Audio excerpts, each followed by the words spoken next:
Oke, Bapak Ibu kita santai dulu, mungkin sambil nunggu teman-teman yang lain. Suara saya bisa didengar Bapak Ibu nggih? Bisa. Bisa.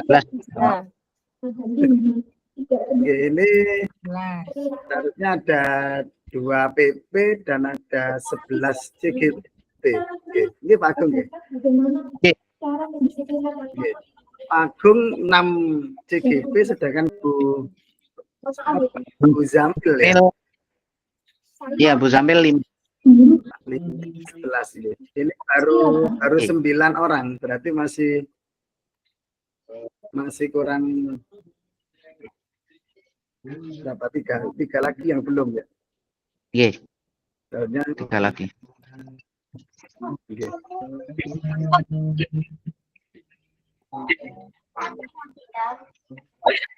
Bu Nasiratul Nisa ini tidak ikut ke Trawas?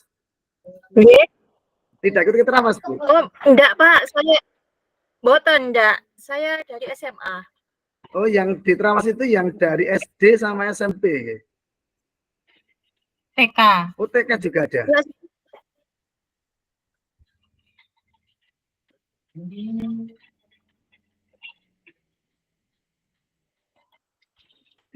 Baik, Bapak Ibu sudah jam 3.00 atau jam 15.00, mari kita mulai untuk pertemuan virtual kita.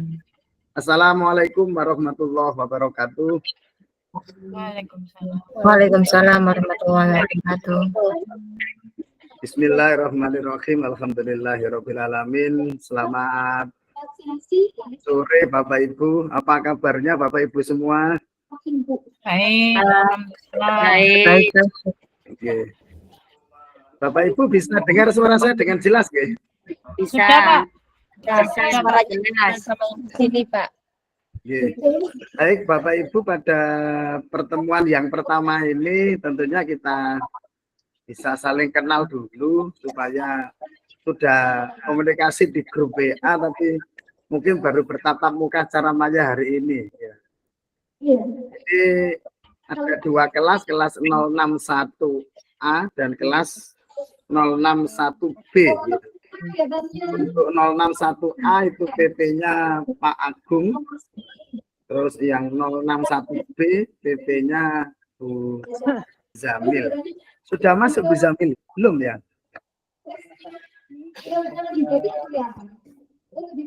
Belum masuk ya? Ini baru Pak Arif ini masuk join.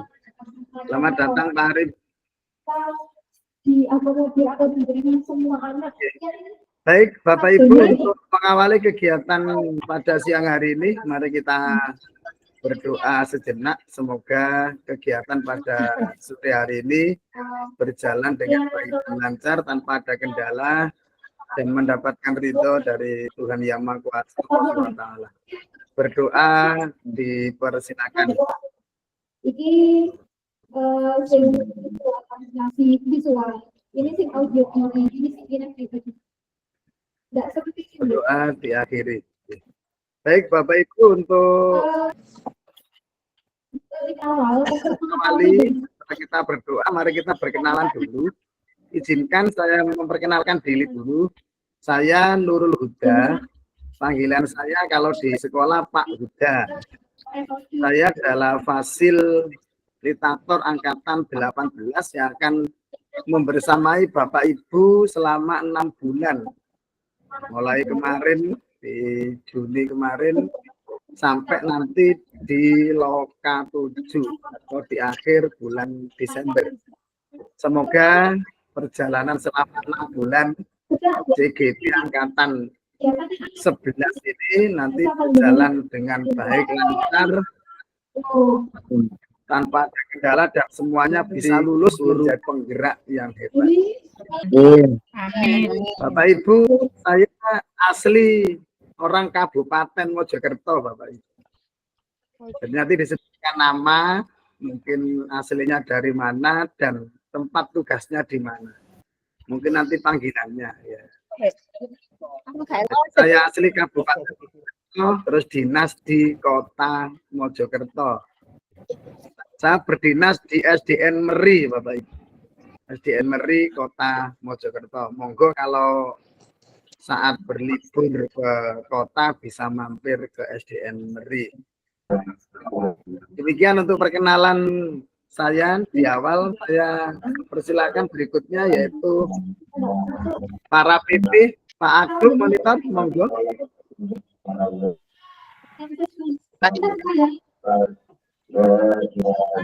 Warahmatullahi wabarakatuh.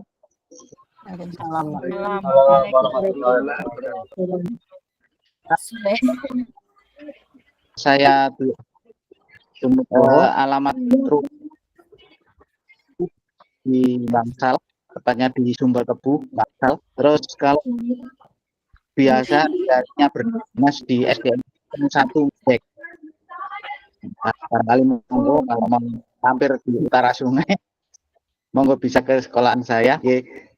Saya akan membersamai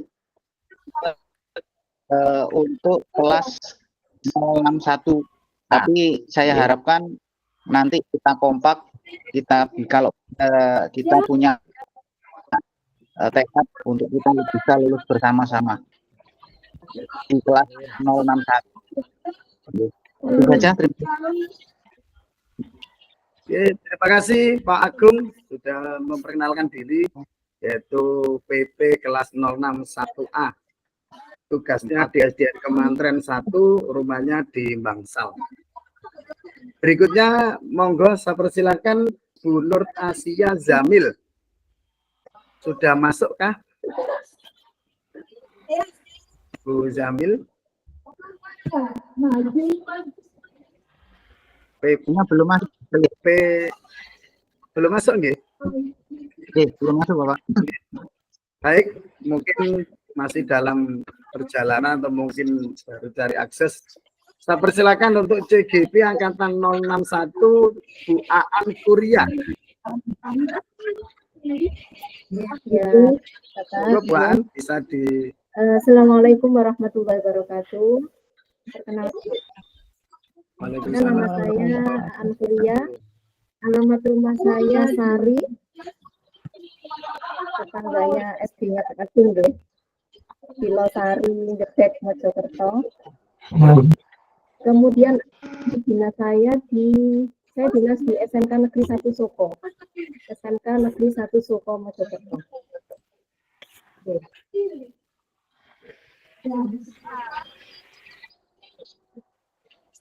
Monggo nanti barangkali ke wilayah Soko, monggo pinarah kita bisa bersilaturahmi di sini.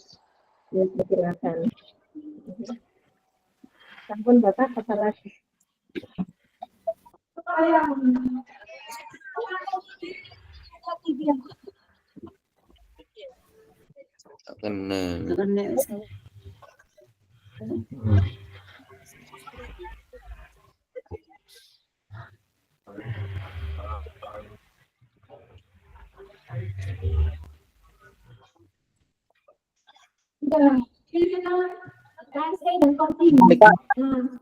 Ibu yang rekaman sekolahnya dari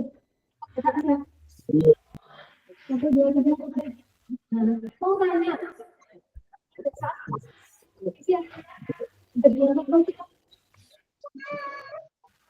Mic-nya Pak. Sudah ke mic. Jadi tidak bisa dengar. Monggo Bu Ika Purwadewi untuk memperkenalkan diri, monggo Bu. Assalamualaikum warahmatullahi wabarakatuh. Waalaikumsalam warahmatullahi wabarakatuh. Perkenalkan, nama saya Ika Purwadewi, biasanya dipanggil Bu Ika. Saya dinas di SDN Kintalan 2, Kecamatan Pungli. Alamat rumah saya di Jalan Empunala nomor 435.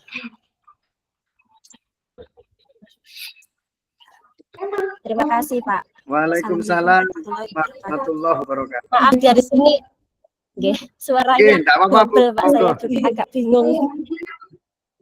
Karena memang situasi Kabupaten Mojokerto melaksanakan pembekalan 2 hari. Ini yang terakhir, gitu. Ya. Hari pertama Pak, besok masih ada. Ya. Iya, Hari pertama itu kita besok masih Nanti digilir Pak. besok masih ada, Pak. Oh, nggih. Nggih, enggak apa-apa. Giliran. Oke. Selamat menjalankan dua aktivitas yang berbarengan ya. Oke, terima kasih Bu Ika yang rumahnya di Empunala Kota ternyata.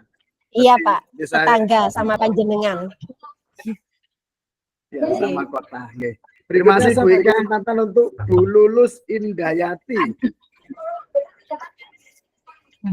Monggo Bu Lulus. Selamat siang. Assalamualaikum warahmatullahi wabarakatuh. Waalaikumsalam warahmatullahi wabarakatuh. Ya. Perkenalkan, nama saya Lulus Indayati. Saya berdomisili di Kecamatan Bangsal, tepatnya di sebelah timur Rumah Sakit Sidowaras, berdekatan dengan Bapak PP, Pak Agung. Saya berdinas di SDN Ngorowo 1, perbatasan Kecamatan Bangsal dengan Kecamatan Mojosari, ujung timur. Terima kasih. Monggo jika jalan-jalan ke arah Mojosari bisa mampir ke SDN Ngorowo 1. Terima kasih Bu Lulus. Terima kasih. Di SDN Ngorowo 1 ternyata satu kecamatan dengan Pak Agung ya di Bangsal. Berikutnya yaitu Bu Nasirotun Nisa. Sudah. Nggih, Bapak, terima kasih. Assalamualaikum warahmatullahi wabarakatuh. Selamat sore Bapak Ibu semuanya.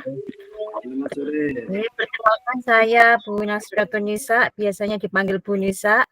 Saya dari SMA Negeri 1 Gondang. Domisili saya di Mojosari. Barangkali mau ke pegunungan silakan mampir di Semago. Monggo. Terima kasih Bu Nasirotun Nisa atau Bu Nisa SMA Gondang yang terkenal dengan dulu saya zamannya pramukaan dulu. Berikutnya Bu Suciati ada? Ada Pak. Monggo Bu Suci. Assalamualaikum warahmatullahi wabarakatuh. Perkenalkan, nama saya Bu Suciati. Rumah saya di Dusun Garu, Desa Pucuk, Dawar Belandong. Saya berdinas di TK Dharma Wanita. Monggo barangkali ke Bukit Kayu Putih mampir. Sekian. Assalamualaikum warahmatullahi wabarakatuh. Waalaikumsalam warahmatullahi wabarakatuh. Terima kasih Bu Suci dari TK Dharma Wanita Dawar ya. Iya Pak.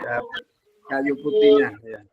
Iya. Berikutnya untuk kelas 061 yang terakhir yaitu Bu Kiki Andriani Hardiana. Inggih. Assalamualaikum warahmatullahi wabarakatuh. Waalaikumsalam warahmatullahi wabarakatuh. Sebelumnya ngapunten, saya live-nya di rumah sakit lagi nungguin Ibu. Okay. Monggo Bu, semoga segera sembuh Ibu. Amin. Nama saya Kiki Andriani Hardiana, panggilannya Diana. Sekarang saya mengajar di SMA Negeri 1 Suko. Kebetulan rumahnya berdekatan dengan sekolah, jadi rumah saya di Nyapan Raya. Monggo kalau mau melintas arah Jambirogo mau ke Jombang, monggo mampir ke rumah saya. Gitu. Matur nuwun. Assalamualaikum warahmatullahi wabarakatuh. Waalaikumsalam warahmatullahi wabarakatuh. Terima kasih Bu Diana yang rumahnya sangat dekat dengan sekolahnya yaitu di Japan ya. Baik Bapak Ibu, kita beralih ke kelasnya Bu Zamil atau kelas 061B. Tapi saya kepada Bapak Ahmad Arif. Pak Ahmad Arif, terima kasih Pak. Assalamualaikum warahmatullahi wabarakatuh. Waalaikumsalam. Perkenalkan, nama saya Ahmad Arif. Rumah saya di wilayah Jawa, tepatnya di Desa Daureno. Untuk tempat tugas saya di SDN Sumberjati 2, Kecamatan Mojoanyar, Kabupaten Mojokerto. Sampun Pak, terima kasih. Oh, okay. Tadi Arif tinggalnya di mana Arif? Alamatnya tadi? Di Desa Daureno, Kecamatan Jatirejo, Pak. Oh, di Jatirejo ya? Oh, gitu. Ya, agak lumayan jauh dari sekolah di SDN Sumberjati. Yeah. 30 menit. Iya Pak, 30 terima kasih Pak Arif. Berikutnya kita beri kesempatan kepada Bu Alfianti ya. Ya, Di situ Alfi. Terima kasih, nggih, Pak. Oke. Assalamualaikum Waalaikumsalam warahmatullahi warahmatullahi wabarakatuh. Perkenalkan, nama saya Alfianti Nur Hasanah. Rumah saya di Desa Ngimbangan, Kecamatan Mojosari. Untuk tempat dinas saya di SDN Watu Kenongo 1, Kecamatan Pungging. Terima kasih, Pak. terima kasih. Ini Bu Alfianti Nur Hasanah, panggilannya Bu. Bu Alfi. Ya di situ tertulis Royan Fadil gitu ya. Iya. Ini tadi masuknya saya Pak, salah pencet pakai akun yang ini. Oh, akun yang ini. Maaf. Nggih. Besok kalau pakai akun yang belajar ID ya. Iya. Ya, Terima baik. kasih Bu Alfianti Nur. Nah, berikutnya Bu Dewi Sinta Taliase. Ada Bu Dewi Sinta Taliase. Diskusi di Ada. keluar kebijakan wali Bu murid. Dewi, Ya laptop. apakah posisi juga di Trawas Bu Dewi ini? Terus, iya. Sudah ada. Kita lewati dulu nggih. Yaitu kepada Bu Evi Eva Sari. Inggih Bapak. Assalamualaikum warahmatullahi wabarakatuh. Selamat sore Bapak Ibu. Selamat sore. Ya, perkenalkan nama saya Hevi Eva Sari. Biasanya dipanggil Hevi. Saya dinasnya di SDN Kebon Dalem, Kecamatan Mojosari. Rumah saya di Desa Gebang, di Dusun Gebang, Desa Pungging, Kecamatan Pungging, Bapak.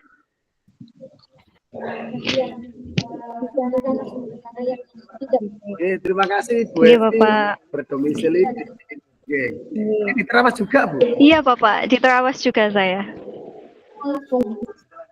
Oke, silakan berdekatan dengan Bu Ika. Iya Pak. Sama terusun Bu Evi, Iya. berikutnya Bu Kusnul Ayati. Ada Bu Kusli Ayati.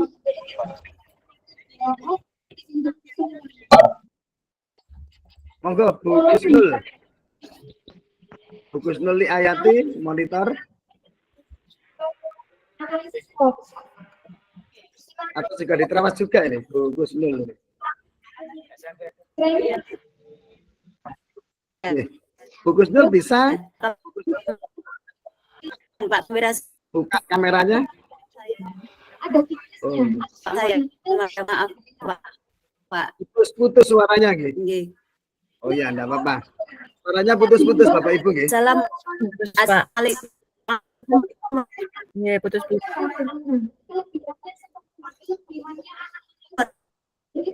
Warahmatullahi wabarakatuh. Waalaikumsalam warahmatullahi wabarakatuh. Bisa didengar Mungkin sinyalnya di pegunungan sana agak sulit juga ya. Bapak. Oke, bisa Bu, tapi tadi terputus-putus.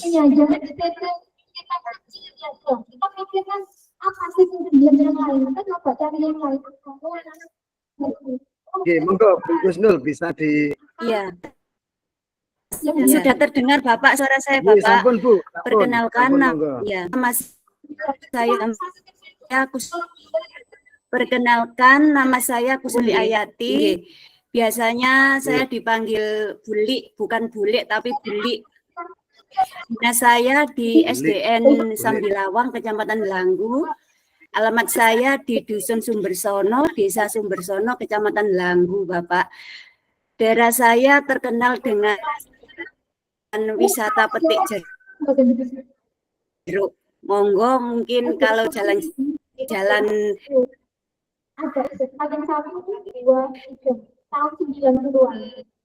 ke Gelang bis.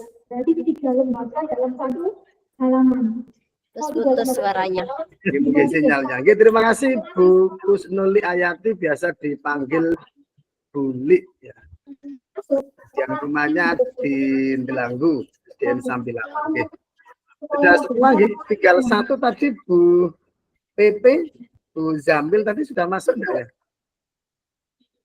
Ampun Bapak, ngapunten telat. Oke. Monggo Bu Zamil untuk memperkenalkan diri. Tadi perjalanan baru pulang. Assalamualaikum warahmatullahi wabarakatuh. Selamat sore Bapak Ibu guru hebat semua. Salam kenal untuk Pak Nurul. Semoga di dunia maya ini kita bisa berkumpul meet up di dunia sebenarnya. Saya Nur Asia Jamil dari SDN Wonosari. Membersamai kelompok 61B. Di rumah saya di daerah Sidoarjo, monggo kalau ada yang berkesempatan untuk lewat daerah Ngoro, Pinarak, di sini ada wisata Sumber Dhuwur. Terima kasih. Terima kasih Bu Nur Asia Zamil di wilayah Ngoro. Baik Bapak Ibu, kita sudah saling kenal, sudah memperkenalkan diri. Mudah-mudahan dengan saling kenal dunia maya ini kita lebih kompak. Tapi ada pesan dari PP, kalau kompak insya Allah lulus bersama, lulus ren, lulus siji, lulus bareng. Amin. Baik Bapak Ibu, mohon izin saya share screen dulu ya.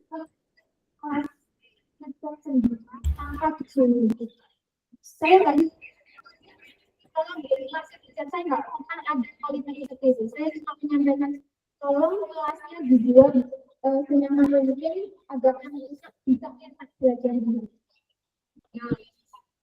Dari kalimat itu mereka disuruh. Sampai kelihatan Bapak Ibu? Kelihatan Pak. Baik Bapak Ibu, pada kesempatan virtual hari ini. Sampun nggih? Kita yaitu akan membahas mengenai forum diskusi refleksi kritis tentang pemikiran KHD. Waktu kita adalah 2 JP ya. 1 JP-nya 45 menit, kalau 2 JP berarti 90 menit. Jadi nanti kita mulai tadi jam 3, maka nanti akan berakhir sekitar jam 4:30.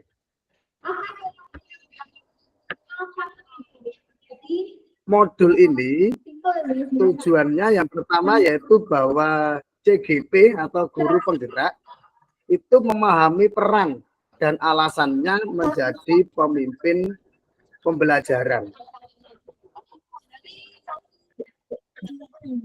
Sebagai pemimpin di kelas. Yang kedua, guru penggerak melalui refleksi diri yang terdokumentasi mampu secara reguler mengidentifikasi kebutuhan peningkatan kompetensi dan kematangan diri demi mendukung pembelajaran murid. Jadi kemarin Bapak Ibu sudah mulai diri menjawab beberapa pertanyaan.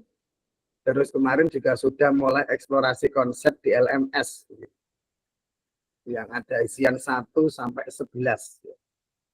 Di situ banyak yang panjenengan dapat. Hari ini kita eksplorkan hari ini dengan tatap maya di dunia maya. Agenda kita pembukaan sudah kita buka dengan perkenalan tadi 25 menit. Berikutnya akan dilanjutkan dengan refleksi kritis CGP 30 menit. Terus yang ketiga ada dialog, yaitu diskusi dan tanya jawab 20 menit. Yang keempat dilanjutkan refleksi dan umpan balik 10 menit. Dan berikutnya kegiatan penutup 5 menit. Pembukaan sudah kita laksanakan tadi dengan membaca doa tadi. Ini tujuan pembelajaran hari ini Bapak Ibu.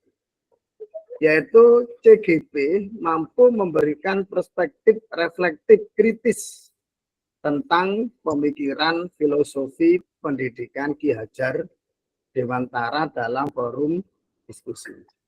Jadi di diskusi hari ini mari kita bebas menyampaikan apapun terkait dengan filosofi pendidikan KHD yang mungkin dilaksanakan di sekolah masing-masing.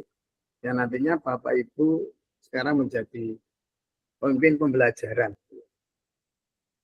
Ini tadi sudah saya bacakan, ini Bapak Ibu. kesepakatan belajar pada sore hari ini ada 6. Nanti monggo. Yang pertama, seluruh peserta memiliki kesempatan untuk berpendapat. Bisa dipahami Bapak Ibu? Bapak Ibu?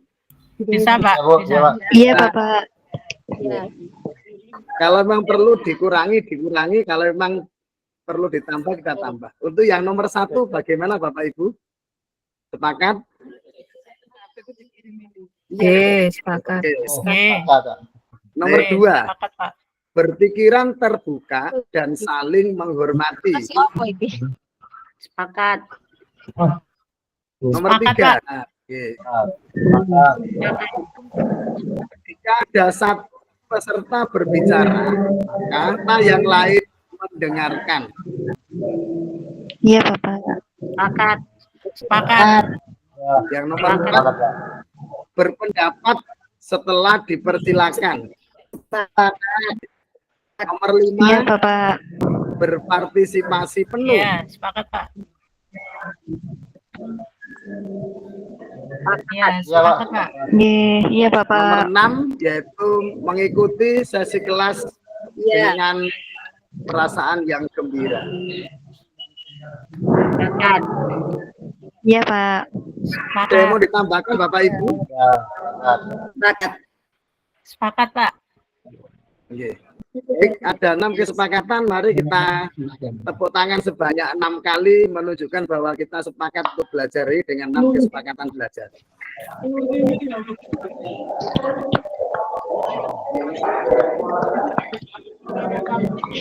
Baik, Bapak Ibu, kita lanjutkan yaitu refleksi kritis CGP. Sebelum ke sana, saya bacakan sebuah pantun dulu, Bapak Ibu. Buah tomat disayat-sayat, Cakep. bijinya banyak, dimakan nyengat. Cakep.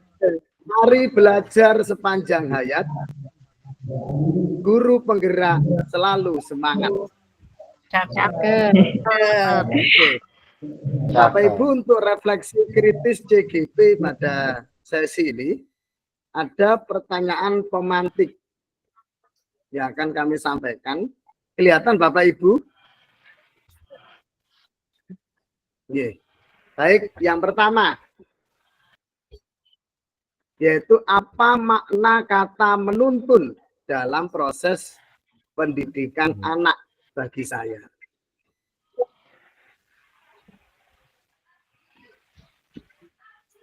Monggo. Ya, stop screen dulu.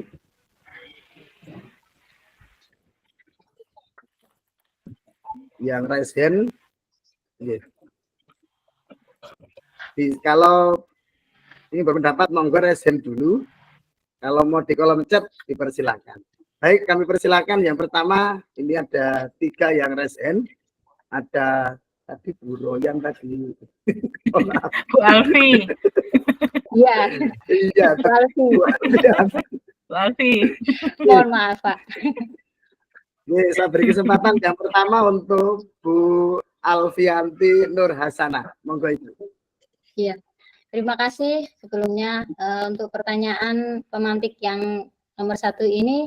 Bagi saya makna menuntun dalam proses pendidikan anak yaitu yang pertama yaitu membimbing dan mengarahkan. Sebagai pendidik, saya bertanggung jawab untuk membimbing dan mengarahkan anak-anak menuju ke pemahaman dan pengembangan diri yang lebih baik.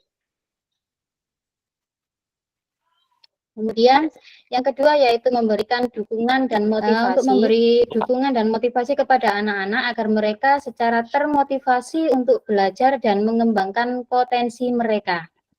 Yang ketiga yaitu menciptakan lingkungan yang mendukung. Jadi saya harus menciptakan lingkungan belajar yang aman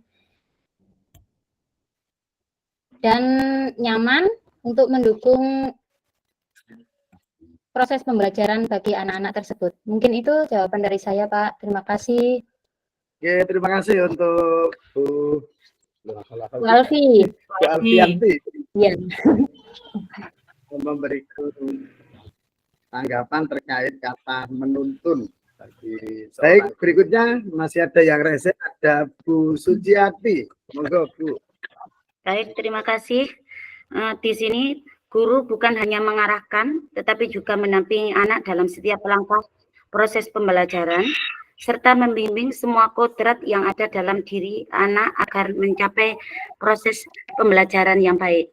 Ini apalagi kalau di TK, Pak. Kalau di TK itu kami selalu mendampingi anak, karena tidak semua anak itu sama.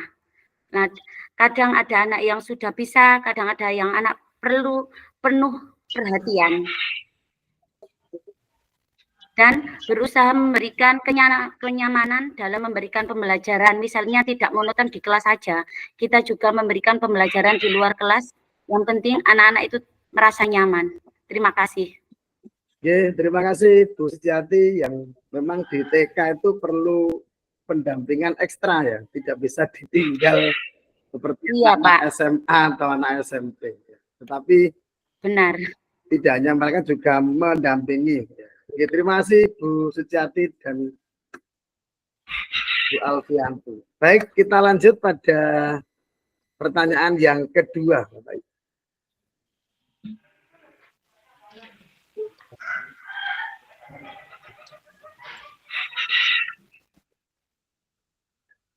Sampun kelihatan Bapak Ibu? Sampun, Bapak.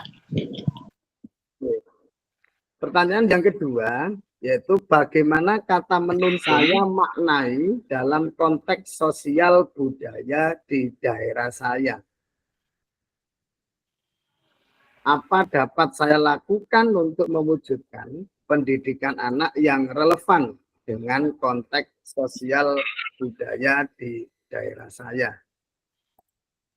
Jadi ini menuntunnya dihubungkan dengan sosial budaya di daerah. Monggo yang mau berpendapat terkait dengan pemantik yang kedua bisa resen.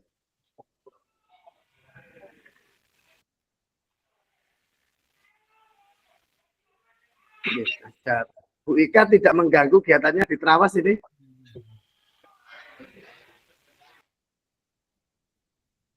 Masih di unmute, Bu. Suaranya belum keluar ini. Maaf. Agak kurang fokus ini Pak, saya harus mendengarkan dulu. Oke, kelihatannya posisinya sudah mulai buka laptop itu ya. Iya. Oke, monggo Bu Ika disampaikan terkait pemantik yang kedua, menuntun yang dihubungkan dengan sosial budaya di daerah Panjenengan. Monggo. Terima kasih. Ini hubungannya dengan adat di sekitar lingkungan sekolah. Nah, seperti ini Pak, adab di atas ilmu. Kalau kita sering mendengar kalimat seperti itu mungkin ya. Jadi selain ilmu pengetahuan, anak-anak juga dikenalkan lagi dengan adat-adat yang saat ini mungkin sudah ini anak-anak sudah mengenal dengan kebudayaan yang jadi kebudayaan di sekitarnya, adat istiadat di daerah itu sudah mulai dilupakan atau anak-anak itu tidak tahu. Jadi untuk melestarikan ini kita harus mengenalkan lagi atau memberikan bimbingan kepada mereka tentang adat-adat yang sudah dikenal di sebelumnya. Jadi anak-anak selain mengenal ilmu pengetahuan, tapi juga tetap berpatokan dengan adat istiadat. Itu mungkin Pak. Terima kasih. Terima kasih Bu Ika sudah memberikan tanggapannya terkait kata menuntun yang dihubungkan dengan sosial budaya di daerah masing-masing, yang tadi menyampaikan bahwa adab di atas ilmu, yang artinya mungkin budi pekerti lebih tinggi daripada ilmu. mana tetap tidak lepas dari adat yang berlaku di daerah tersebut. Terima kasih Bu Ika sudah memberikan tanggapan terkait yang nomor 2. Mungkin yang lain satu lagi mungkin ada Bapak Ibu yang mau menambahkan. Oh, Bu Hevi Evasari, Pak Arif juga. Monggo, Iya, Bu Bapak. Hevi. Iya, berkaitan dengan menuntun yang terikat dengan sosial budaya, menurut saya berhubungan dengan kekhasan daerah-daerah setempat. Misalnya kami sebagai suku Jawa identiknya dengan gamelan, gitu. Maka kita perkenalkan gamelan itu kepada anak-anak yang bertepatan saya di SD, berarti saya perkenalkan kepada anak-anak SD, saya tuntun agar mereka mau melestarikan gamelan tersebut, menjabarkan kepada mereka bahwa memainkan gamelan itu tidak sulit dan mereka juga bisa. Begitu, Bapak. Terima kasih Bu Hevi yang mengkaitkan dengan budaya adat Jawa yaitu gamelan.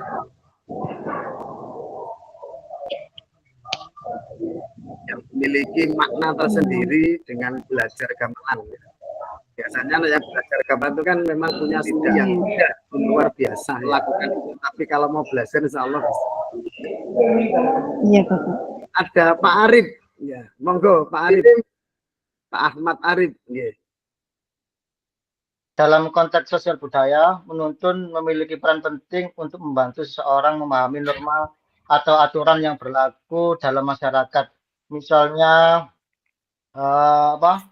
ya sama seperti yang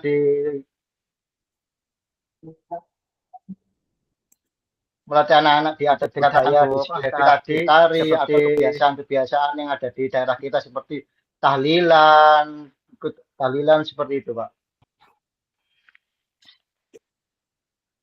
Hal ini dapat dilakukan melalui cerita-cerita rakyat atau lagu daerah tradisional dan lain sebagainya seperti yang diuraikan Bu Evi tadi, Pak. Hampir sama seperti Bu Evi. Terima kasih Pak Arif. Ada kata Terima kasih, yang Pak. tahlilan ya. Ini termasuk budaya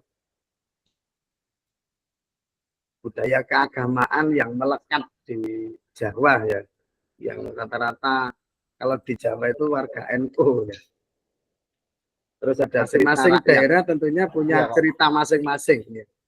Antara Kabupaten Mojokerto atau mungkin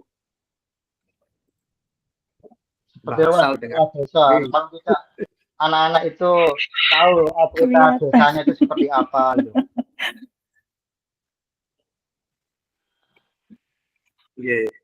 Terima kasih Pak Arif. Ini masih ada Bu Suci nih yang mau menyampaikan lagi. Monggo Bu Suci. Kita beri kesempatan. Terima kasih Bapak. Di sini mengarahkan, membimbing, memfasilitasi serta mengarahkan peserta didik untuk mengenal adat Jawa. Seperti anak-anak di TK sekarang itu mulai mulai lupa, anak kecil sekarang itu mulai lupa dengan bahasa Jawa ya Pak ya. Apalagi kalau ini prakteknya anak saya sendiri sudah kelas 1. Kalau waktunya bahasa Jawa itu agak kesulitan karena mengenal bahasa Jawanya itu masih kurang. Nah, di TK saya adakan muatan lokal selain ekstra keagamaan. Di TK saya juga ada pengajaran muatan lokal itu bahasa Jawa seperti bahasa Jawanya angka 1 sampai 10, terus bagaimana caranya berbicara sopan bahasa Jawa kepada seorang ibu dengan bahasa krama-krama yang halus gitu, Pak. Seperti itu, Pak. Terima kasih. Terima kasih Bu Suci. Di TK sudah ada muatan lokal bahasa Jawa. Memang terkadang kita menggunakan bahasa Jawa itu ya agak kesulitan ya. Karena kita terbiasa menggunakan bahasa Indonesia. Terkadang kita pakai bahasa Jawa yang mungkin agak kasar ya. Tetapi kita berupaya dengan adat itu memang betul-betul bahasa Jawa itu kan bahasa yang paling lengkap. Informasinya seperti itu. Baik Bapak Ibu, untuk pemantik yang kedua cukup 4 orang. Tarif bisa diturunkan presennya. Oke. Baik, kita lanjut untuk pemantik yang ketiga, Bapak Ibu.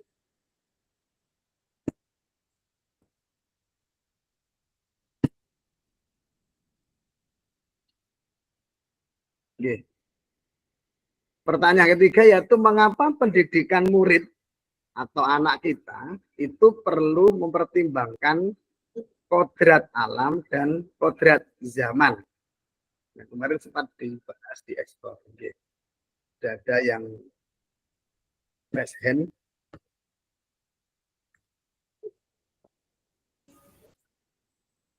Oh, Bu Kiki Andriani. Kami silakan. Terima kasih Pak Uda. Kalau menurut saya sebagai seorang guru, kita perlu mengetahui bahwa karakter siswa kita itu berbeda-beda. Jadi mungkin kita bisa mempelajari dari masing-masing siswa itu memberitahu bahwa mereka punya kebebasan untuk memilih dan mengembangkan ide kreatif mereka dan bakat mereka. Dan tapi yang perlu digarisbawahi adalah kebebasan tersebut bukanlah kebebasan mutlak, karena peserta didik membutuhkan tuntunan dan arahan dari pendidik atau seorang guru. Itu kalau menurut saya. Begitu, terima kasih. Assalamualaikum warahmatullahi wabarakatuh. Tadi yang kodrat alam dan kodrat zaman anak. Kebebasan tidak mutlak, artinya tidak sebebas-bebasnya. Tetap terkontrol. Monggo Bapak Ibu yang lain mungkin ada pendapat yang lain terkait dengan anak belajar harus mengikuti kodrat zaman dan kodrat alam.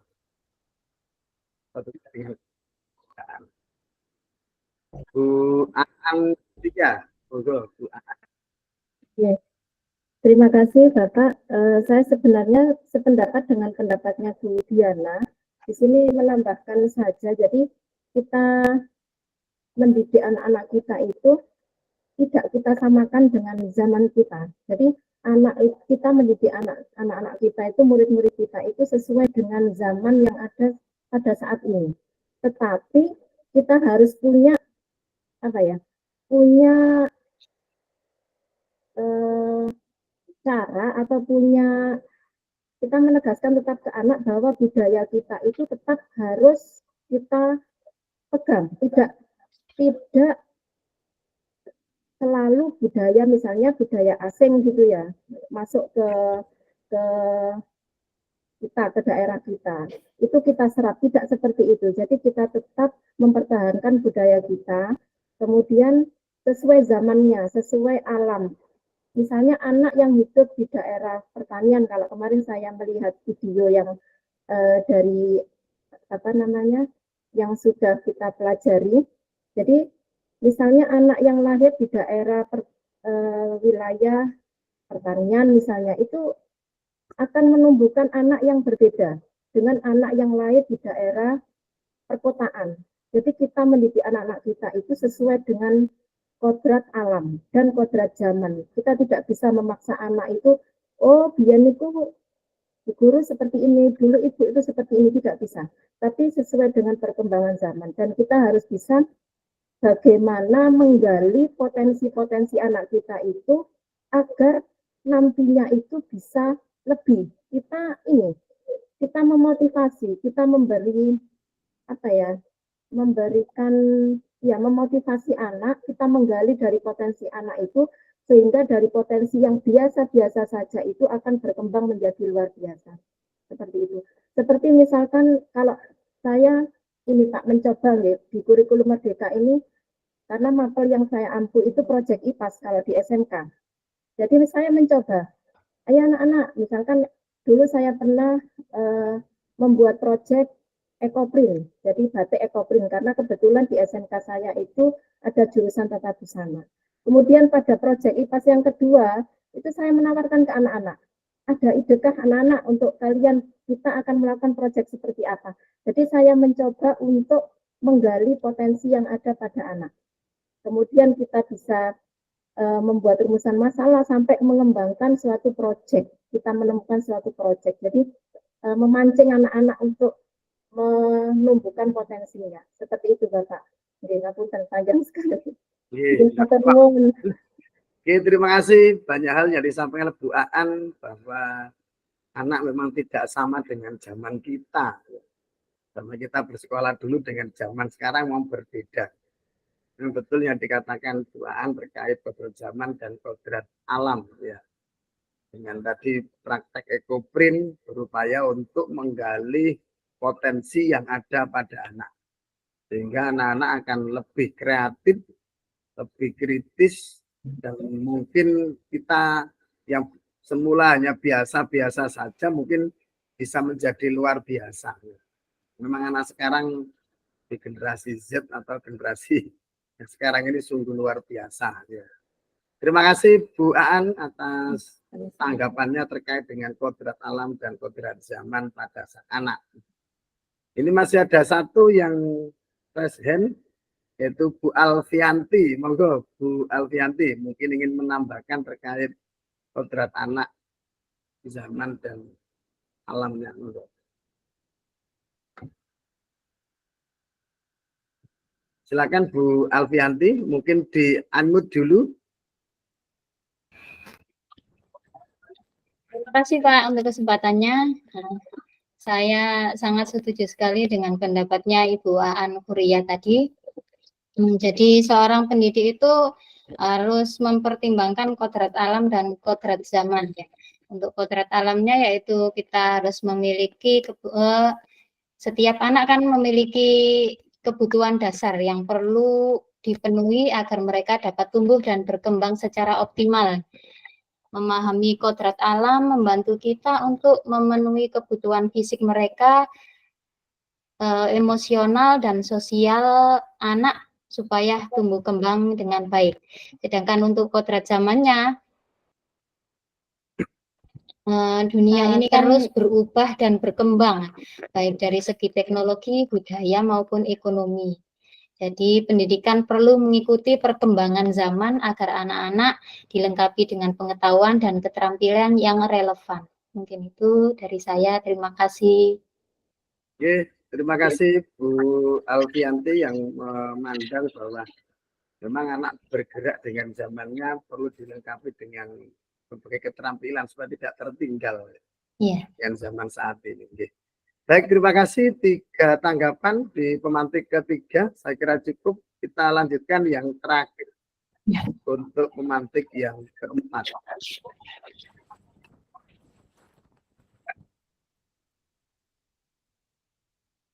Yang keempat, apa relevansi pemikiran KHD pendidikan yang berhamba pada anak dengan peran saya sebagai pendidik? Jadi kata kuncinya adalah pendidikan yang berhamba pada anak.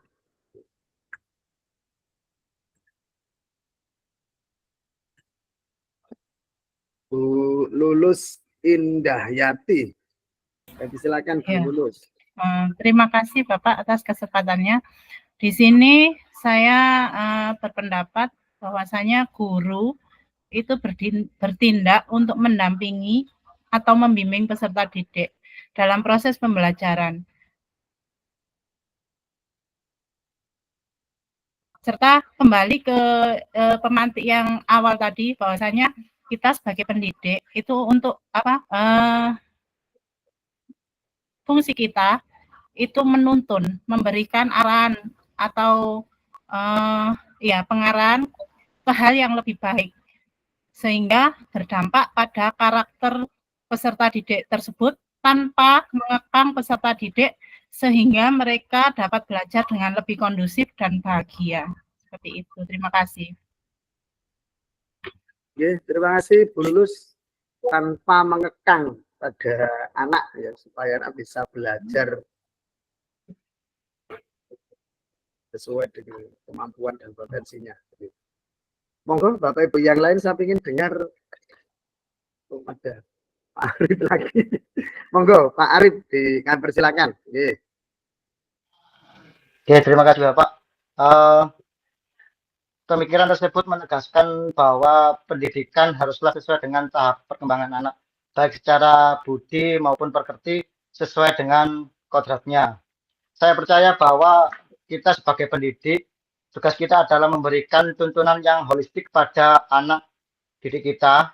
Pendidikan yang kita lakukan tidak hanya tentang mengasah kecerdasan anak, namun juga tentang pengembangan sosial dan kultural anak.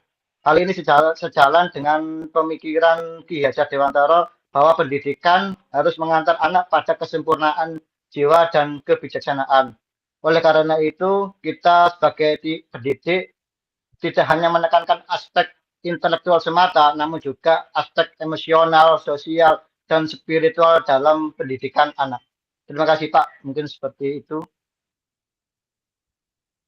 Terima kasih Pak Arif atas tanggapannya bahwa pendidikan ini holistik, ya, harus menyeluruh, tidak sekedar hanya pengetahuan saja, juga dilengkapi dengan keterampilan dan budi pekerti. Tapi ingin dengar suaranya Bu Nasirotun Nisa. Ada Bu Nisa? Iya Bapak. Monggo Bu Nisa. Nggak ketiduran nggih, betul nggih? Boten.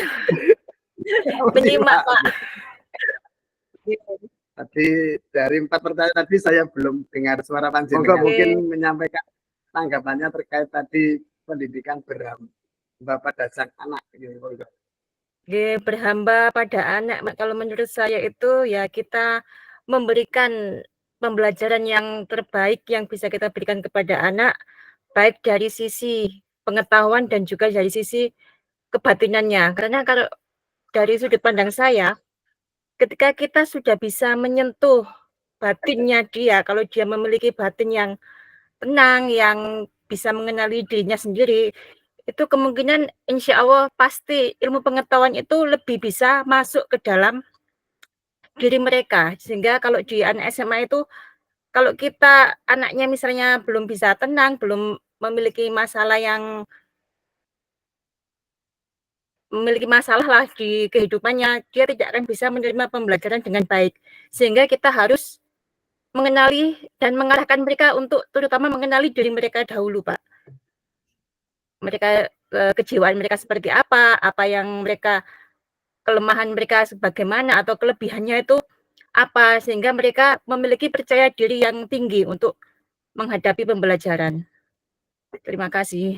Terima kasih Bu Nisa sudah menyampaikan pendapatnya bahwa anak harus siap dulu sebelum menerima pelajaran. Di CGP ini lengkap ini ya, ada yang guru TK, ada yang guru SD, guru SMP nggak ada ya? Nggak ada ya?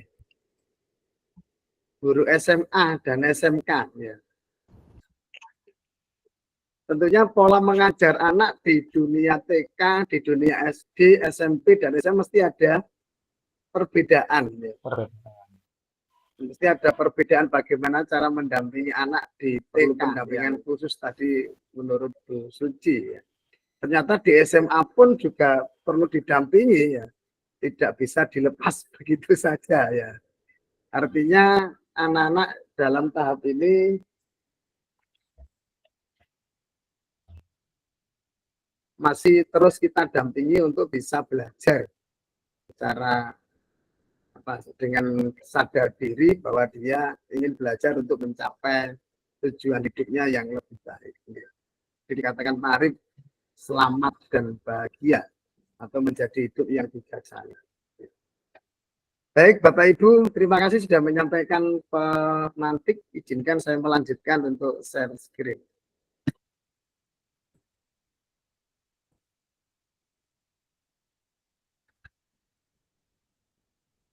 Oke. Bapak Ibu yang kami hormati, bisa kelihatan nggih share screen saya? Iya Bapak. Oke. Kecil-kecil ya? Kecil ya, kalau kecil ya. Saya akan bertahap nggih. Nah, ngerti. Full screen, Pak. Saya pakai HP malah. Maklum mata tua. Sudah kelihatan Bapak Ibu? Sudah, Sampun Bapak. Ini adalah peta konsep modul 1.1, yaitu refleksi filosofis pendidikan nasional Ki Hajar Dewantara. Kita tidak bisa memungkiri bahwa pendidikan di negara kita itu diawali dari filosofinya Pak Ki Hajar atau Ki Hajar Dewantara, yaitu pendiri perguruan taman siswa. Dikatakan Ki Hajar di situ bahwa mulai dari potret pendidikan Indonesia sejak zaman kolonial sampai masa kini. Kemarin Bapak Ibu sudah melihat video, nggih? Video di zaman kolonial. Bapak Ibu sudah menjawab Iya Bapak. pertanyaan. Pertanyaan saya hari ini, pendidikan zaman kolonial, zaman Belanda dulu, dengan pendidikan setelah kita merdeka, apakah masih sama ataukah sudah berbeda, Bapak Ibu? Sudah berbeda. Berbeda, Bapak. Berbeda Bapak. Berbeda. Tentunya pada dasarnya sudah berbeda. Pada zaman kolonial, pemerintah Belanda mendirikan sebuah sekolah ini tidak untuk semua rakyat, tapi hanya untuk beberapa rakyat tertentu yang tujuannya untuk membantu kinerja atau membantu pekerjaan rakyat Belanda atau Belanda.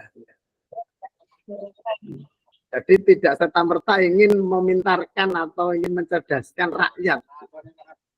Diajarkan di sana menghitung, menulis, membaca. Tapi hanya sebatas untuk membantu pekerjaan rakyat Indonesia yang bekerja untuk negara Belanda, yang kita dijajah waktu itu. Nah, ini yang membuat Ki Hajar Dewantara ini berupaya semaksimal mungkin dengan upaya supaya rakyat kita itu bisa belajar dengan merdeka. Yang saat ini sudah terlaksana kurikulum merdeka. Kita lanjut Bapak Ibu, pemikiran KHD itu ada dasar-dasar pendidikan, ada metode Montessori, Froebel, dan Taman Anak. Bahwa di pemikiran KHD tersebut, Ki Hajar ini menyampaikan bahwa pendidikan dan pengajaran ini saling berkaitan. Tentunya tidak lepas dari budaya. Makanya antara pendidikan dan kebudayaan ini saling erat. Bahwa kadang-kadang kita mengajar anak-anak itu kan tidak serta-merta dengan dengan menyampaikan pengetahuan, mungkin dengan berbagai macam model. Ada model permainan, ada mungkin menggunakan musik.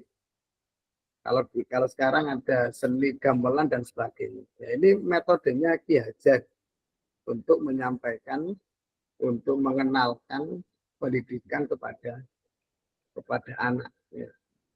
Yang saat ini juga masih relevan yang bisa kita lakukan.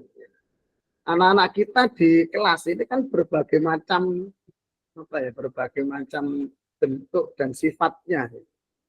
Ada yang senang dengan musik, ada yang senang dengan sains, ada yang senang dengan olahraga, ada yang senang dengan menggambar. Nah, kita sebagai guru ini harus bisa memberikan wadah supaya anak-anak itu bisa berkembang dengan potensinya masing-masing. Meskipun sampai saat ini kita masih terkungkung dengan kurikulum. Di anak-anak kadang-kadang tidak senang dengan pelajaran mungkin menggambar, tapi dipaksa untuk belajar menggambar. Anak-anak yang tidak senang dengan pelajaran olahraga dipaksa untuk olahraga. Jadi berbagai macam hal ya. Kita sebagai guru harus bisa memberikan motivasi, memberikan pendampingan supaya anak bisa belajar tumbuh kembang sesuai dengan kodratnya tadi. Berikutnya, masih dengar suara Bapak Ibu, nggih? Dengar Bapak. Oke. Masih Bapak. Bapak. Masih. Berikutnya yaitu tentang asas pendidikan, ya. Yaitu ada pendidikan dan pengajaran. Kalau dulu ada pepatah mengatakan guru itu digugu dan ditiru, ya. Bahkan di TK itu kata-kata guru itu sangat dihormati, sangat sangat dipatuhi oleh anak daripada kata-kata orang tuanya sendiri. Kata-kata yang dikatakan guru itu lebih dipercaya si anak daripada yang dikatakan oleh orang tua. Apalagi di TK. Bahkan ada sebuah TK itu pernah terjadi orang tuanya anaknya menangis. Orang tuanya tidak sanggup menang. Terus dibawa ke sekolah. Ternyata sama gurunya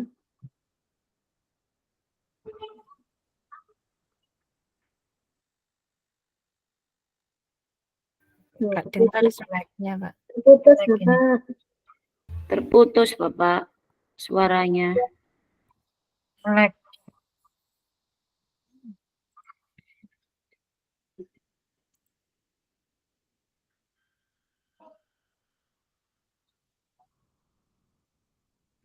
karena betul-betul bahwa tidak hanya ilmu saja, tetapi dengan sikap, dengan karakter, dengan budi pekerti, mungkin dengan keterampilan yang nantinya anak ini bisa tumbuh, berkembang dewasa sesuai dengan potensinya. Terkadang kita masih ingat tidak Bapak Ibu bahwa kita selalu ingat guru-guru kita. Masih ingat Bapak Ibu nggih? Ingat, Masih.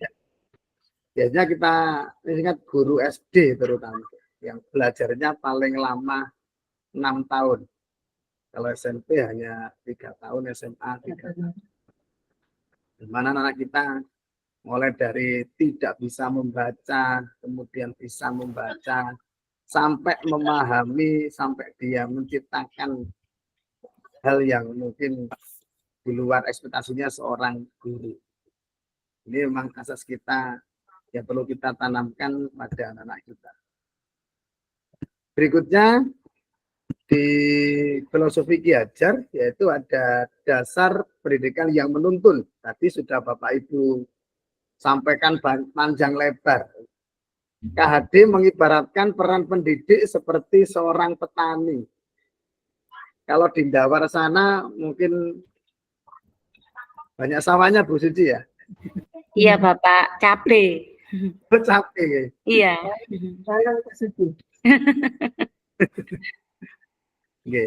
Jadi seorang petani ini ibarat kita sebagai guru pendidik ini diberikan seorang petani. Kita menanam padi, jangan berharap ingin tumbuh cabai. Kita ingin menanam cabai, jangan berharap juga ingin tumbuh padi. Cara merawat padi dengan cara merawat cabai tentunya juga berbeda. Anak-anak kita seperti itu, Bapak Ibu. Jadi tidak satu kelas itu kan tidak padi semua. Tidak cabai semua, tidak jagung semua. Kasarnya seperti itu. Tapi kita sebagai pendidik harus betul-betul bisa menjadi petani yang baik.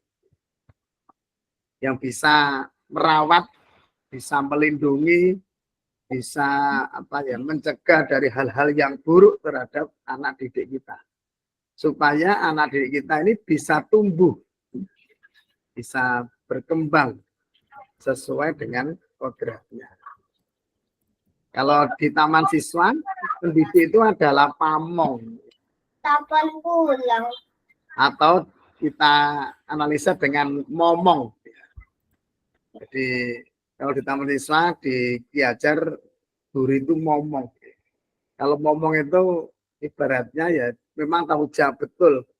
Tidak hanya sekedar anak masuk terus diberikan materi, anak mengerjakan, kita nilai. Tidak hanya seperti itu.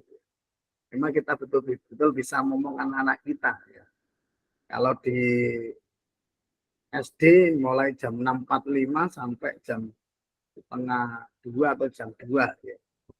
Kalau di SMA apalagi ya, lebih panjang Bapak Ibu loh. Waktu belajarnya lebih panjang.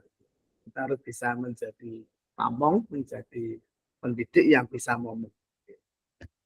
Berikutnya Bapak Ibu terkait dengan kodrat zaman, kodrat alam, di mana sifat dan bentuk lingkungan anak kita itu berada.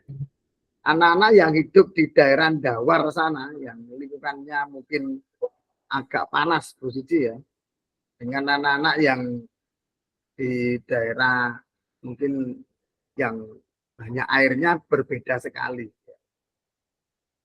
Fisiknya mungkin mulai dari kekuatannya juga berbeda. Anak-anak yang hidup di pinggir pantai dengan hidup di pegunungan juga berbeda.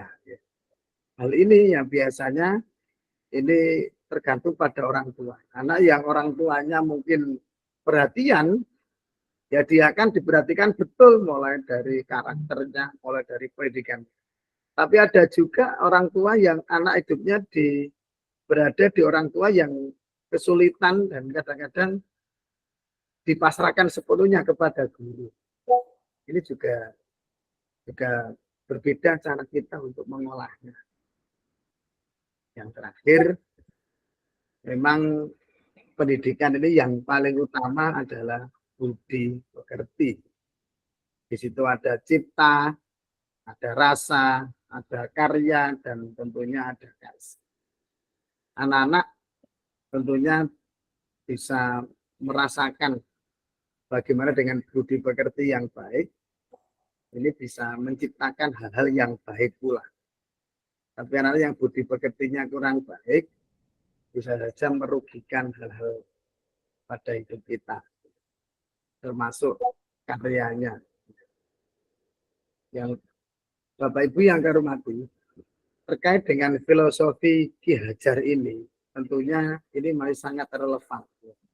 Sebagai guru penggerak di angkatan 11 ini, tentunya panjenengan sudah tergerak dari diri sendiri dalam hati panjenengan untuk bagaimana menjadi guru, menjadi pendidik yang sesuai dengan ajaran Ki Hajar Dewantara, yang bisa ngomong, yang bisa merawat anak-anak seperti seorang petani sehingga muncullah budi pekerti yang kita inginkan.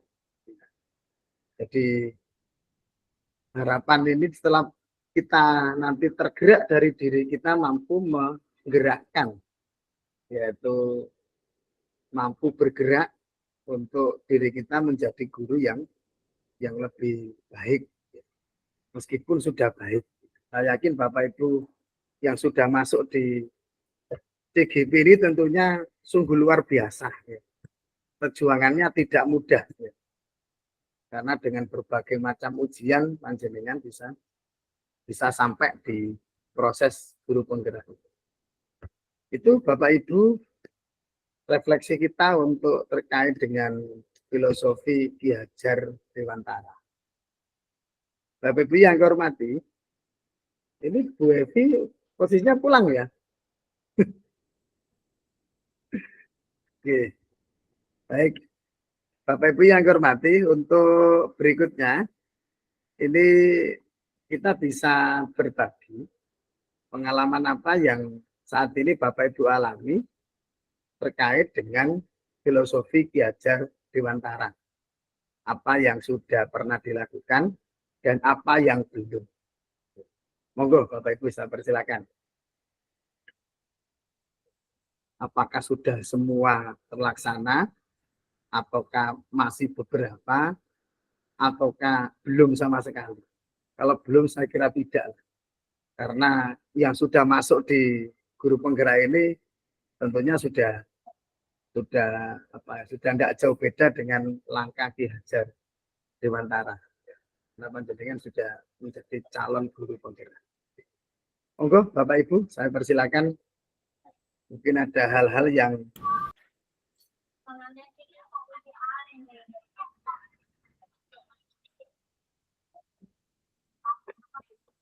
saya tadi belum mendengar suaranya Bu Dewi Sinta.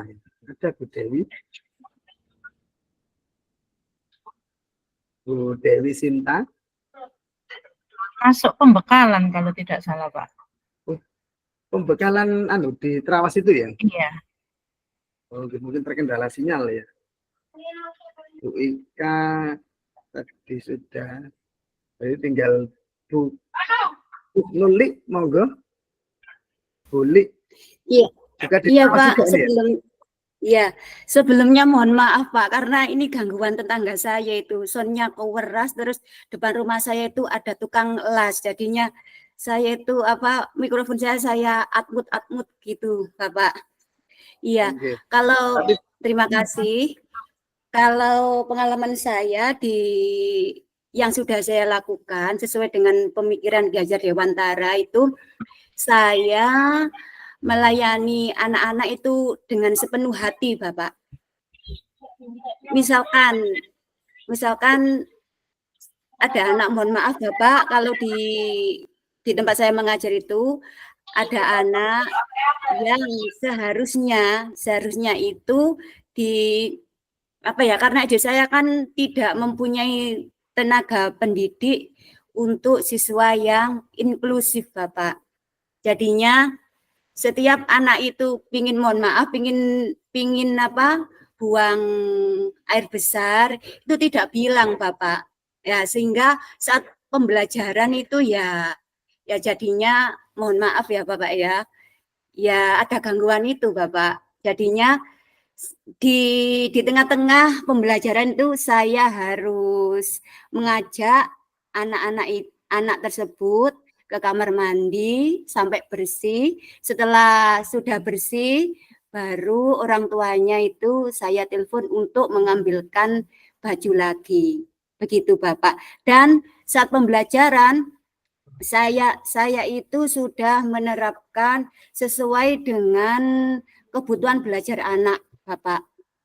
Misalnya kalau anak itu cenderung ke visual, kayak belajarnya visual, itu saya berikan pembelajaran yang misalkan suka gambar-gambar itu ya, saya berikan gambar-gambar. Kalau audio misalkan saya berikan saya dengarkan lagu-lagu atau saya putarkan cerita. Kalau misalkan yang kinestetik itu yang banyak bergerak, saya buatkan itu Bapak saya buatkan kartu-kartu untuk disusun. Kartu-kartunya tidak monoton kotak, saya bentuk bermacam-macam begitu Bapak.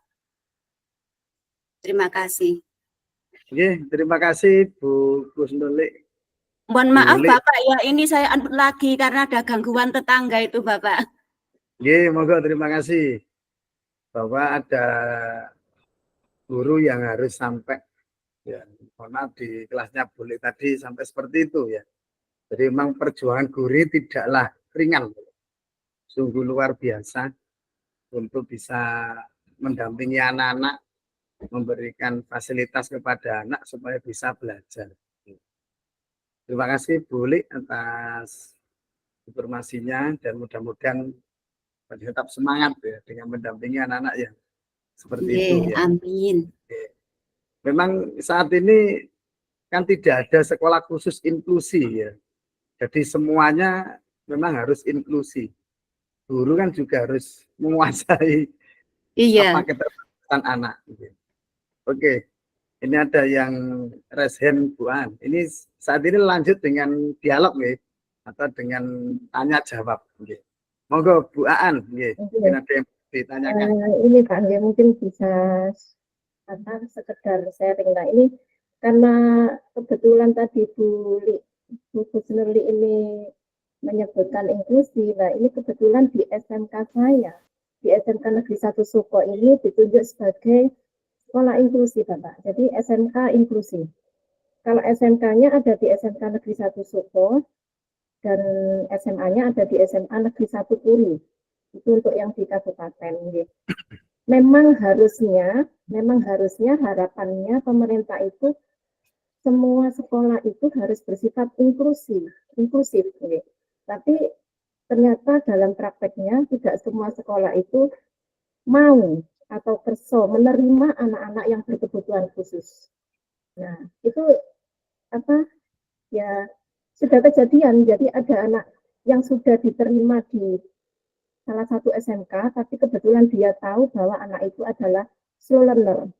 Dia tidak mau menerima, akhirnya sekolah saya yang ditelepon untuk diharapkan mau menerima. Nah, itu pernah seperti itu. Dan kebetulan di SMK saya itu ada anak tunarungu, Bapak.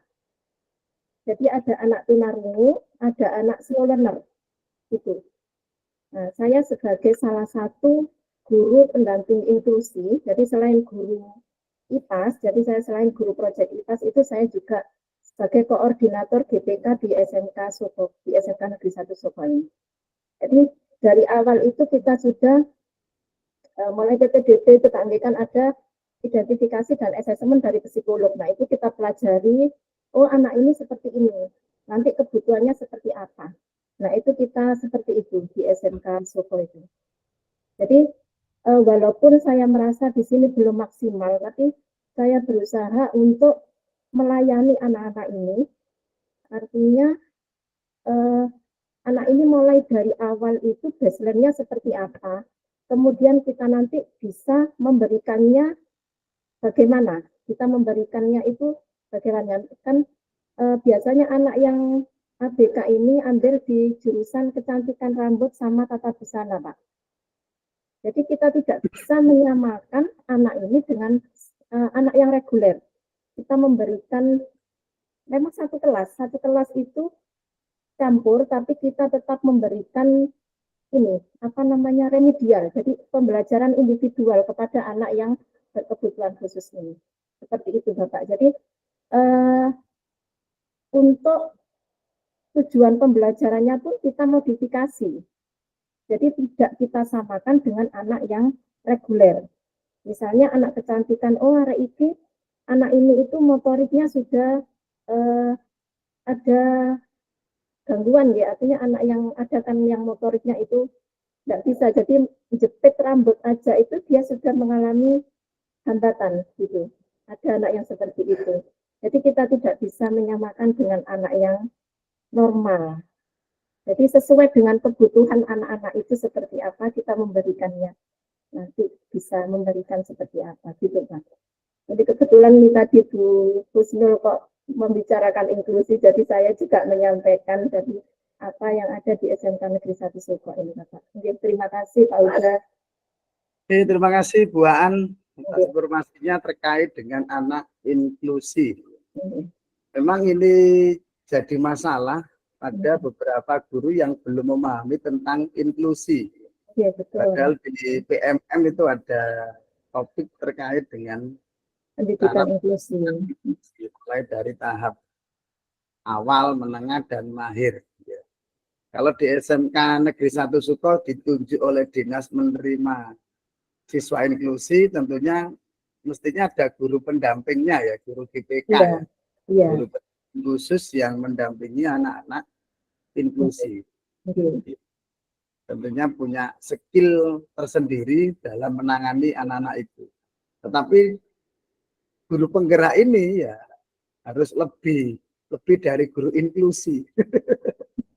Seperti itu, apapun anak-anak kita dengan bentuk dan sifatnya seperti itu, kita harus bisa menerima, bisa mengarahkan, bisa membimbing, dan supaya nanti tetap terlayani, ya, tetap terlayani di sekolah kita. Nah, kita sebagai guru penggerak ini tentunya ya memang tidak mudah, ya, memang tidak mudah. Seperti kata Bu Guru tadi, harus datang ke kamar mandi, dampingi, kasarannya harus orang tuanya juga. Ini perlu kesabaran yang luar biasa.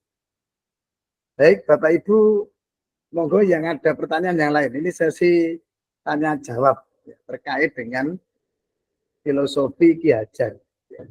Di panjenengan memang diharapkan menjadi guru penggerak itu ya seperti ajarannya Ki Hajar Dewantara. Apakah sudah bisa terlaksana sepenuhnya, ataukah hanya sebagian, atau bahkan tidak sama sekali. Harapannya dari modul ini kita memahami sebagai guru itu bagaimana yang harus bisa menuntun, bisa menerima anak-anak kita dengan segala uniknya.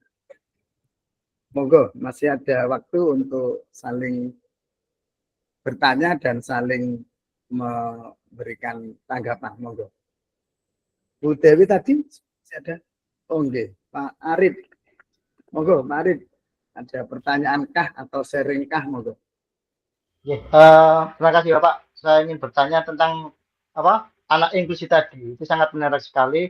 Apalagi kan kebanyakan di SD juga ada beberapa anak yang inklusi. Apakah salah jika kita sebagai guru menyarankan kepada orang tuanya untuk disekolahkan ke sekolah yang inklusinya benar-benar baik dan sesuai dengan kebutuhan anak itu? Karena kalau di sekolah umum itu kebanyakan itu terbatas Pak untuk mendampingi anak inklusi, nggak bisa 100%, paling tidak 50%, 60% kalau guru umum pendampingannya seperti itu Pak, nggak bisa 100%. Apakah salah kalau kita itu menyarankan orang tuanya ke sekolah yang lebih baik, ke sekolah yang inklusi itu Pak? Mungkin itu saja Pak pertanyaan saya. Oke, terima kasih pertanyaannya. Apakah boleh seorang guru menyarankan kepada orang tua supaya anak yang inklusi ini disekolahkan di sekolah yang ada khusus guru pendamping inklusi sehingga bisa maksimal? Sebenarnya tuntutan pemerintah semua sekolah harus inklusi, tapi memang di fakta di lapangan tidak semua sekolah, tidak semua guru mampu untuk melayani anak-anak tersebut. Monggo, mungkin ada tanggapan atau solusi dari Bapak Ibu semua. Sebelum ke solusi Pak Arif tadi, saya beri kesempatan Bu Kiki. Apakah mau menanggapi, apakah mau bertanya? Monggo Bu Kiki. Oke, terima kasih Pak Uda dan teman-teman semua. Saya ingin menanggapi tentang masalah inklusi ya Pak. Kebetulan saya waktu di Malang itu dinasnya di SMA LB, jadi saya sedikit banyak berkecimpung dan bergaul sama anak-anak yang berkebutuhan khusus seperti itu. Untuk sekarang mungkin memang sekarang di semua sekolah harus mungkin mulai mewadahi anak-anak inklusi itu tidak dijadikan satu, bisa memilih di sekolahan-sekolahan yang mereka kehendaki orang tuanya mungkin ya, orang tuanya. Tapi kalau mau disekolahkan khusus tersendiri juga ada, tapi kebanyakan orang tua itu mungkin ada yang sedikit malu kalau anaknya disekolahkan di tempat khusus seperti SLB, SMA LB seperti itu. Tapi kalau orang tuanya yang mengerti, orang tua yang mengerti pasti akan memasukkan anaknya itu di tempat yang khusus supaya perlakuannya juga khusus. Sekarang kalau kita masuk di sekolah-sekolah seperti kita normal gitu, memang harus butuh ada pendampingan tersendiri. Apalagi yang namanya anak autis. Anak autis itu kita tidak tahu bahwa anak itu akan bersikap seperti apa karena dia seenaknya sendiri. Dia suka mukul, tiba-tiba marah, tiba-tiba dia nangis. Dan kita sebagai guru yang tidak tahu latar belakangnya dan tidak tahu bagaimana caranya menangani anak autis, kita pasti akan ketakutan. Karena tiba-tiba anak itu histeris dengan sendirinya. Kemudian yang kedua kita tidak tahu bagaimana caranya menenangkan, bagaimana harus bersikap. Kita juga seperti itu. Teman-temannya pasti juga akan banyak yang membicarakan itu. Salah satunya itu. Dan pengalaman saya waktu mengajar di SMA LB, anak-anak yang berkebutuhan khusus itu sebenarnya anak-anak pintar. Anak-anak pintar, tergantung kita membawanya.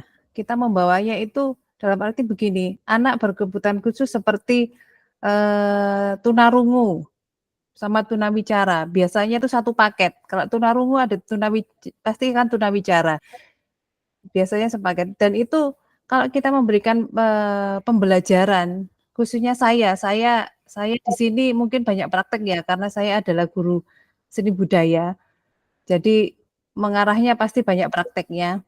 Bagaimana caranya saya untuk memberikan materi supaya anak tunarungu dan tunawicara itu bisa mengerti dan memahami bagaimana saya salah satu contohnya adalah memberikan materi gerak dan tari gitu nggih.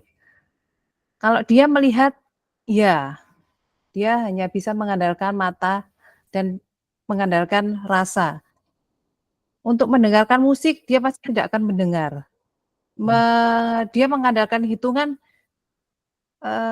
sedikit banyak pasti ada kesalahan. Tetapi saya pelajari sewaktu mengajar di SMA LB itu, saya tetap menjalankan musiknya, iramanya tetap. Dan di situ tidak hanya tunarungu, tunawicara saja. Ada anak autis juga, ada anak macam-macam yang berkebutuhan khusus. Saya jadikan satu, kemudian yang paling menonjol dari anak kebutuhan khusus itu adalah tunawicara dan tunarungu yang bisa memahami betul yang namanya gerak dan tari, dan dia bisa pas untuk menggerakkan dari mulai pertama sampai terakhir selalu sesuai dengan ketukan karena dia memakai rasa itu sendiri. Jadi mungkin kita sebagai orang awam nggih dalam mempelajari anak inklusi itu memang harus benar-benar ekstra. Tidak bisa dipaksa, harus pelan-pelan. Mungkin itu dan kita pun harus belajar. Saya setuju memang kalau boleh memilih antara mau masuk sekolah yang formal atau sekolah yang berkebutuhan khusus sendiri, boleh sebenarnya. Cuman ya itu tadi syaratnya. Kita sebagai guru harus paham betul bagaimana cara mengatasi anak-anak yang berkebutuhan khusus itu, kalaupun tidak ada yang namanya pendamping. Kita juga butuh sekolah lah Pak, kasarannya begitu. Bagaimana mengatasi semua itu. Mungkin itu pengalaman saya yang bisa saya share. Saya lebih tertarik mempelajari teman-teman atau anak-anak seperti itu karena ternyata mereka punya kelebihan walaupun dia berkebutuhan khusus. Itu yang paling saya acungi jempol itu bahwa mereka mau. Ternyata dia itu sangat-sangat ingin belajar lebih baik dari yang normal. Begitu saja. Terima kasih. Assalamualaikum warahmatullahi wabarakatuh. Terima kasih Bu Kiki, juga luar biasa pengalamannya mengajar di SMA, luar biasa. Memang perlu perlu pendampingan khusus betul ya. Tadi pertanyaan Pak Arif, bolehkah seorang guru ini menyarankan? Ternyata permasalahannya orang tua lagi ya. Perlu ada komunikasi dengan orang tua sejauh mana ABK anak tersebut. Ya. Memang kalau sudah tunarungu, kalau sudah tunawicara, mungkin guru kelas ini juga terbatas sehingga perlu pendampingan khusus. Maka pertanyaan Pak Arif tadi, kalau saya ingin memberikan jawaban, koordinasi terlebih dahulu dengan orang tua. Apakah anak tersebut memang sudah ABK, sudah ada surat keterangan dari psikolog terkait ABK-nya. Biar nanti tidak salah kalau untuk memberikan saran. Tetapi kita sebagai sekolah ini memang harus menerima semua siswa inklusif. Ya. Dengan kemampuan kita yang terbatas, kita bisa belajar. Itu Bapak Ibu terkait ini sungguh menarik kelihatannya ya. Tapi waktu kita ini mau terbatas. Pak kalau enggak. Kalau mau bertanya itu anak-anak sudah punya keterangan ABK Pak dari psikolog Pak Arif? Belum Pak, karena orang tua kalau di wilayah pedesaan itu kan nggak paham seperti itu Pak.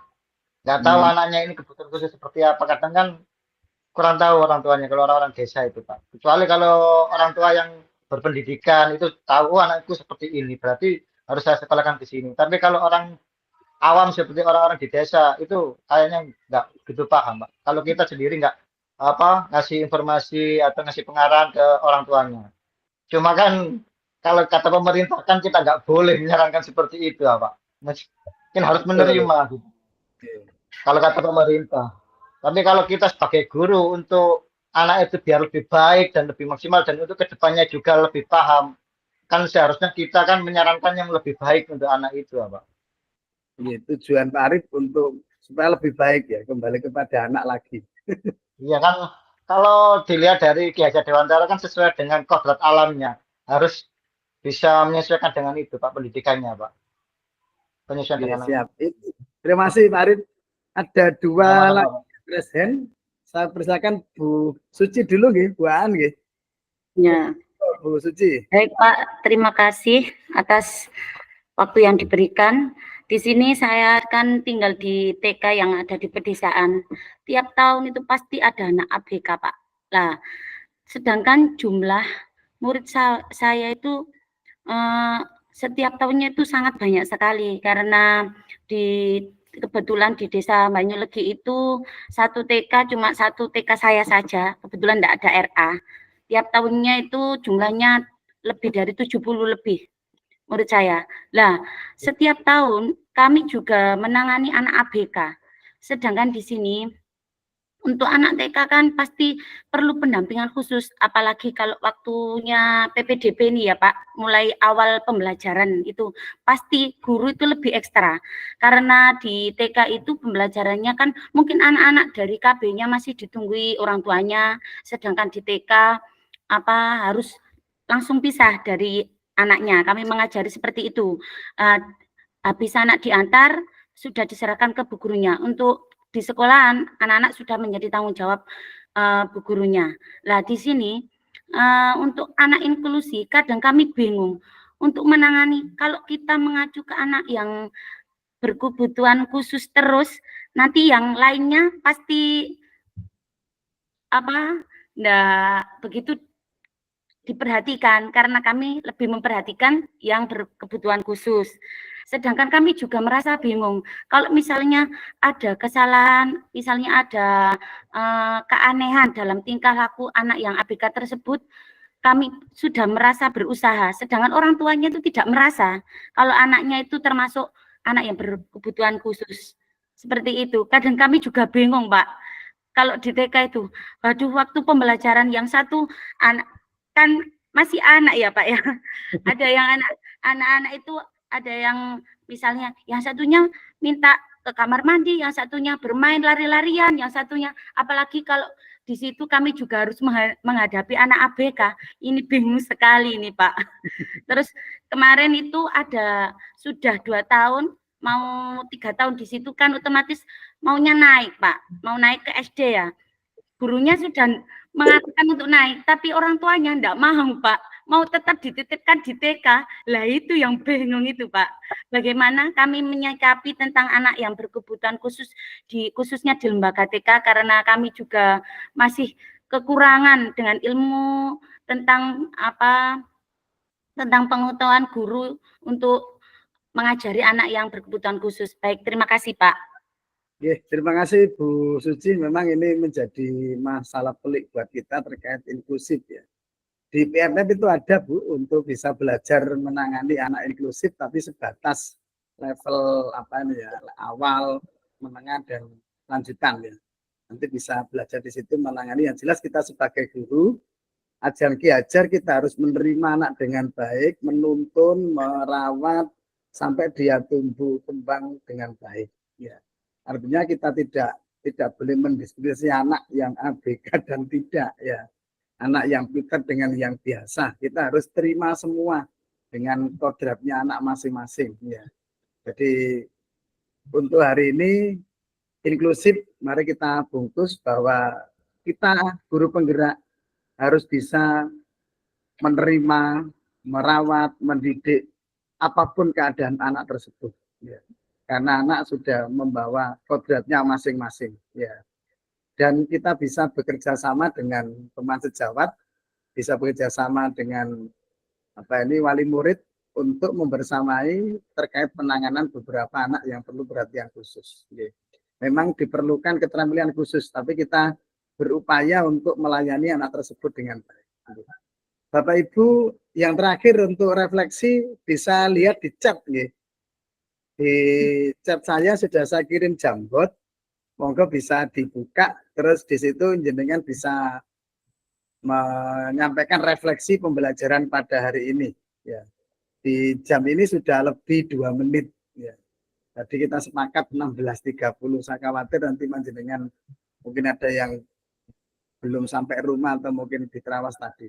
Bisa dibuka Bapak Ibu untuk jambotnya di chat.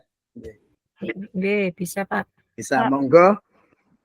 Di situ bisa ada 3 refleksi ya. Oke. Apa yang Bapak Ibu pelajari hari ini, monggo ditulis di sticky Bapak Ibu ya, yang kotak ini, yang kalau saya bisa dibuka Bapak Ibu nggih? Muncul satu pertanyaan aja nih di saya. Bisa digeser yang ke atasnya Bapak Ibu.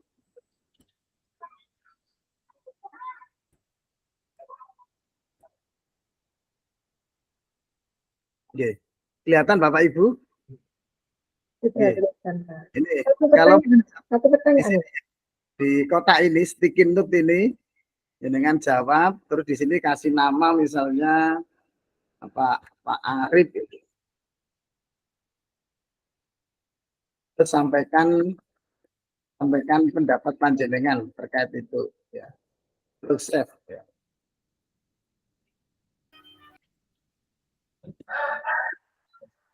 Oke, ini sudah muncul, nanti bisa diatur di sini.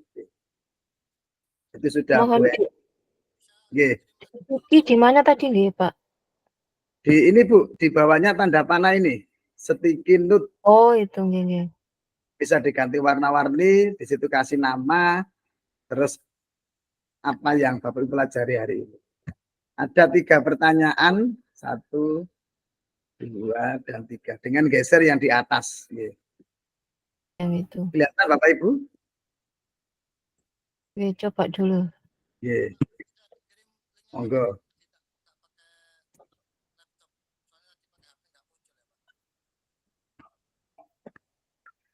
Ini Bu Lulus sudah mulai ngisi. Setelah ngisi nama, bisa diisi tanggapan panjenengan. Di sebelah mana ya Pak? Saya ini kok belum ketemu. Ini yang pertanyaannya jadi ketutupan ya ini. Ketutupan ini kata-kata ini. Iya. Ini pertanyaannya yang pertama. Apa yang Bapak Ibu pelajari ini? Sudah bisa Bapak Ibu terkait dengan refleksi? Saya belum bisa Pak, belum bisa buka. Oh, belum bisa buka. Oke. Iya. Oke, apa-apa, mungkin terkendala jaringan mungkin ya. Belum ketemu. Bu Evi sudah menuliskan hal yang saya pelajari hari ini adalah keterkaitan antara filosofi KHD dengan pengalaman kami sebagai guru. Keliru. Oke.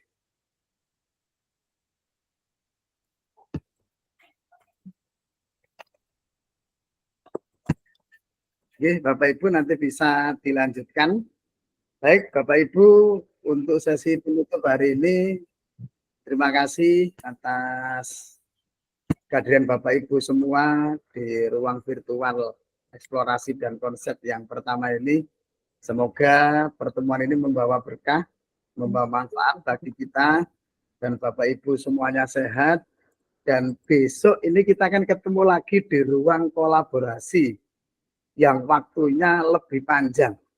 Kalau ini 2 jam, 90 menit, besok 135 menit. Untuk kita ketemu, kita ambil kesepakatan, besok kita mulai jam berapa, dan diakhiri jam berapa. Mohon izin Bapak, ini besok saya ikut pembekalan. Apakah bisa saya seperti Bu Ika, seperti Bu Hevi tadi, jadi nyambi? Tetap nyambi, enggak apa-apa Bu. Tetap nyambi. Apakah kita tetap jam 3 atau dimajukan atau bagaimana Bapak Ibu? Kalau jam 3 berarti besok akan berakhir 135 menit, akan berakhir jam 17.30 kira-kira. Kalau mulai jam 3. Jadi 135 menit itu 2 jam normal Iya. ditambah 15 menit. Berarti jam 5 lebih 15 kalau kita mulai jam 3. Iya, enggak apa-apa, Bapak. Jam Asalkan 3. tepat waktu. Kalau kayak sekarang kan molor banyak ini. Bisa siasati untuk on time mulai awal dan akhirnya. Oke, siap. Berarti besok kita mulai jam 3 tepat, selesai 15.15. Oke. Ini tadi kita mulai jam 3 kurang 5 menit. Ini selesai 4.38, selisih 10 menit. Oke. Baik Bapak Ibu, itu yang dapat kami sampaikan untuk hari ini. Mohon Bapak Ibu untuk akhir penutup kita foto bersama dulu untuk apa ini? Mohon untuk kameranya di-on-kan ya. Bu Suci, Bu Li, terus yang Mohon lain. maaf Bapak. Mohon maaf Bapak, ini kameranya ada gangguan Bapak. Oh ya. Nggih. Nggih, monggo untuk pose hari ini, monggo posenya bebas. Silakan berpose untuk hari ini, rasa gembira kita pertemuan yang pertama. Satu, ada yang bisa foto? Pak Arif? Nggih, monggo. Dengan senyumnya 1, 2. Nggih, enggak apa Bu Ika. Semoga selamat dalam perjalanan. Oke. 1, 2, 3. Oke, saya kirim di grup ya. Oke, sekali lagi. Saya belum bisa menulis. Nggih, enggak apa Bu. Berproses ya.